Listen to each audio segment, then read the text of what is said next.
Okay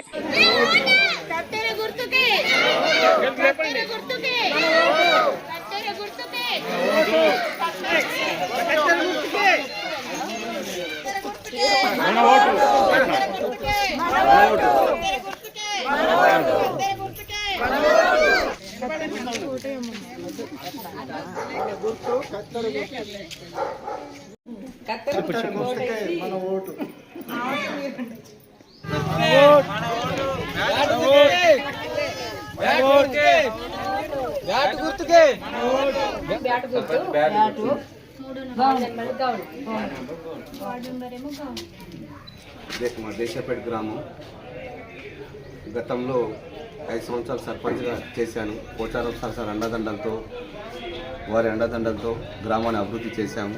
function hall, కుల సంఘాలు మరియు డబుల్ బెడ్రూమ్లు ఎన్నో నిర్మించడం జరిగింది.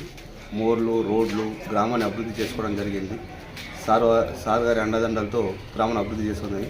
అలాగే గతంలో అభివృద్ధి చేసిన విధంగా మళ్ళీ అభివృద్ధి చేయాలనే ఉద్దేశంతో కార్యకర్తలు, వాళ్ళు గ్రామ ప్రజలు మళ్ళీ నిలబడాలనే ఉద్దేశంతో మళ్ళీ నిలబడమని చెప్పి ఆదేశాలు, సార్ గారి ఆదేశాల మేరకు, మరి బాలరాజన్న ఆదేశాల మేరకు, భాస్కర్ ఆదేశాల మేరకు నిలబడడం జరుగుతున్నది. మరి అదేవిధంగా గతంలో ఏ విధంగా అభివృద్ధి చేశామో ఇప్పుడు కూడా ఆ విధంగా అభివృద్ధి చేయాలని గ్రామ ప్రజలు కోరారు. అదే ఉద్దేశంతో ఏంటంటే మళ్ళీ నిలబడుతున్నాను. దీనికి గ్రామ ప్రజల సహాయ సహకారాలు ఉండాలని కోరుచున్నాను. దండలతో మా భార్య సంధ్యారాన్ని నిలబెట్టడం జరిగింది. గ్రామ సర్పంచ్గా నిలబెట్టడం జరిగింది. దీనికి గ్రామ ప్రజల మద్దతు కావాలని కోరుచున్నాను. ఇంతకుముందు మా వారు ఈ ఊరికి సర్పంచ్, ఫస్ట్ టైము ఈ రైతునగర్ గ్రామ సర్పంచ్ అయ్యారు. సెకండ్ టైం వచ్చింది కాబట్టి నన్ను అందరూ, మా ఊరు వాళ్ళందరూ ఏకగ్రీవంగా ఎన్నుకోవాలనుకున్నారు. కానీ కారణాల వల్ల మళ్ళీ పోటీ వచ్చేసింది.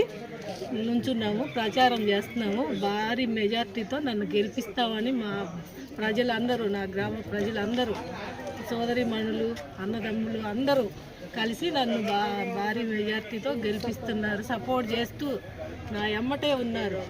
నన్ను గెలిపిస్తారని, కత్తెర గుర్తుకే ఓటేస్తారని నమ్ముతున్నాను. గ్రామ పంచాయతీ ఎలక్షన్లో సోమేశ్వర్ టీఆర్ఎస్ పార్టీ నుంచి నేను గులపల్లి భరత్ మోహన్ రాజుని బలపరచడం జరిగింది.